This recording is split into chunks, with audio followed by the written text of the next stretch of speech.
അവിശ്വസനീയമാം വിധം ധീരം. അങ്ങനെ ഒരു വാചകമേ എനിക്ക് എമ്പുരാനെക്കുറിച്ച് പറയാനുള്ളൂ.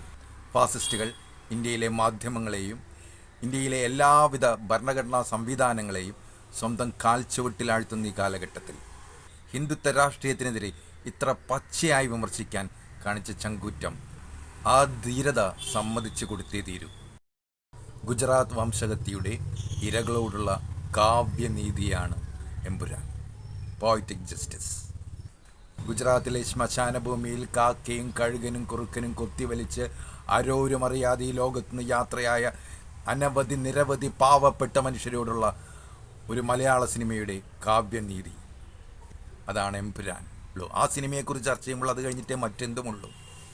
ആ നിരപരാധികളുടെ കണ്ണീരും ചോരയും ചവിട്ടിയരച്ച് തേരോട്ടം നടത്തിയ ഹിന്ദുത്വ ഫാസിസത്തിൻ്റെ ഉള്ളുലയ്ക്കുന്ന ചരിത്രരേഖയായി എമ്പുരാൻ എന്നും നിലനിൽക്കും. ഗുജറാത്ത് വംശഹത്യയിൽ പങ്കെടുത്ത് കോടതി ശിക്ഷ വിധിച്ച ബാബു ബജ്രാംഗിയെ നേരിട്ട് അവതരിപ്പിച്ച് അക്ഷരാർത്ഥത്തിൽ എമ്പുരാൻ തിരശീലയ്ക്ക് തീ കൊളുത്തിയിരിക്കുകയാണ്. ഈ ബാബു ബജ്രാംഗിയെ കുറിച്ച് ഏവരും അറിയുമായിരിക്കും. എന്നെ ജയിലിൽ നിന്ന് പുറത്തു വിട്ടാൽ, ഞാൻ 2 ദിവസം പുറത്തു വിട്ടാൽ ഞാൻ ആയിരക്കണക്കിന് മുസ്ലിങ്ങളെ കൊന്ന് തിരിച്ചു വരാമെന്ന് പറഞ്ഞ ആളാണ്. ആ ബാബു ബജ്രാംഗിയെ തന്നെ നേരിട്ട് അവതരിപ്പിച്ച പൃഥ്വിരാജും കൂട്ടരും അവരുടെ ചങ്കൂറ്റം സമ്മതിച്ചേ തീരൂ.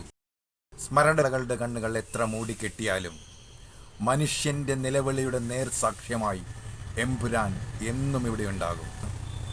ഒരു പാൻ ഇന്ത്യൻ സിനിമ എന്ന നിലയിൽ അവതരിപ്പിക്കപ്പെട്ട ഈ ചിത്രം ഇത്രയും ഹിന്ദുത്വ വിരുദ്ധത തുറന്നു പറയുമ്പോൾ ഒരുപക്ഷെ നോർത്ത് ഇന്ത്യയിലെ കളക്ഷനേക്ക് വളരെ പ്രതികൂലമായി ബാധിച്ചേക്കാം.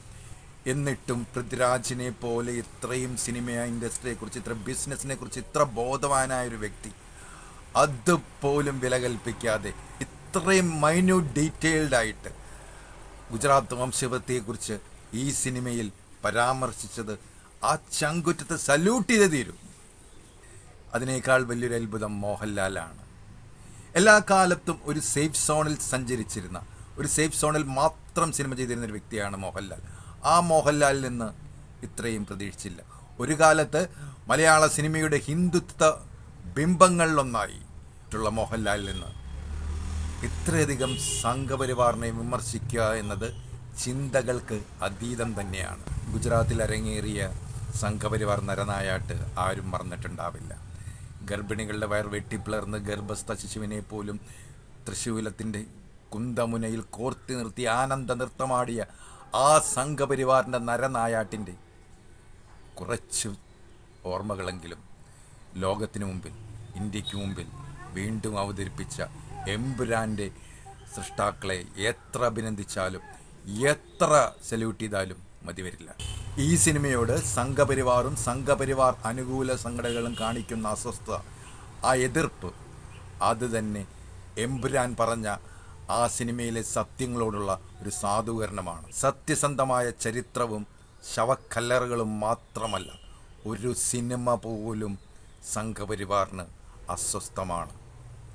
എത്ര മറച്ചു വെച്ചാലും സത്യം ഒരു നാൾ പുറത്തു വരിക തന്നെ ചെയ്യും.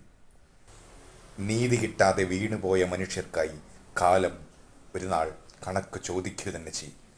ഒരു കാര്യം കൂടി വ്യക്തമാക്കുന്നു, ഈ സിനിമയുടെ സംവിധായകനായ പൃഥ്വിരാജിനെ വളഞ്ഞിട്ടാക്രമിക്കാനാണ് സംഘപരിവാറിൻ്റെ ലക്ഷ്യമെങ്കിൽ പൃഥ്വിരാജിന് സംരക്ഷണം നൽകാനാണ് ഈ നാട്ടിലെ ജനാധിപത്യ വിശ്വാസികളുടെ തീരുമാനം. ഇത്രയും ധീരമായി, ഇത്രയും ചങ്കുറ്റത്തോടെ സത്യം വിളിച്ചു പറഞ്ഞ എമ്പുരാൻ ടീമിനെ കൈ ഉയർത്തി തന്നെ അഭിവാദ്യം ചെയ്യുന്നു.